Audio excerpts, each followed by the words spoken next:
మన ఆవుల్లో ఒక ఆవు చిట్టి అనే ఆవు హీట్కి వచ్చింది. ఇది ఆల్రెడీ లాస్ట్ 6 మంత్స్ నుంచి ఒక 4-5 సార్లు హీట్కి వచ్చింది. సో హీట్కి వచ్చిన ప్రతిసారి సెమైన్ వేస్తూ ఉంటే అది స్టేబుల్ అవ్వట్లేదు.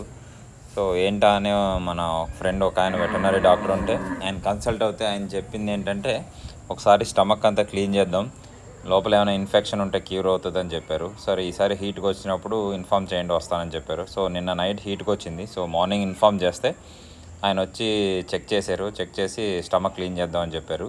సో అదే ప్రొసీజర్ మీకు చూపిస్తున్నాను ఇప్పుడు. సో స్టమక్ అంతా క్లీన్ చేయడం జరిగింది. ఇలా ఒక 2-3 సార్లు చేయాలంట. సో మినిమం 2 టైమ్స్ చేస్తే సరిపోతుందని చెప్పారు. సో ఈరోజు ఒకసారి చేయించడం జరిగింది. సో మళ్ళీ ఒక 2-3 రోజుల తర్వాత మళ్ళీ ఇదే ప్రొసీజర్ చేస్తే నెక్స్ట్ టైం ఇప్పుడు మళ్ళీ హీట్కి వచ్చినప్పుడు సెమైన్ వేస్తే ప్రెగ్నెన్సీ స్టేబుల్ అవ్వచ్చు అని చెప్పారు. సో దానివల్ల ఈరోజు క్లీన్ చేయించడం జరిగింది.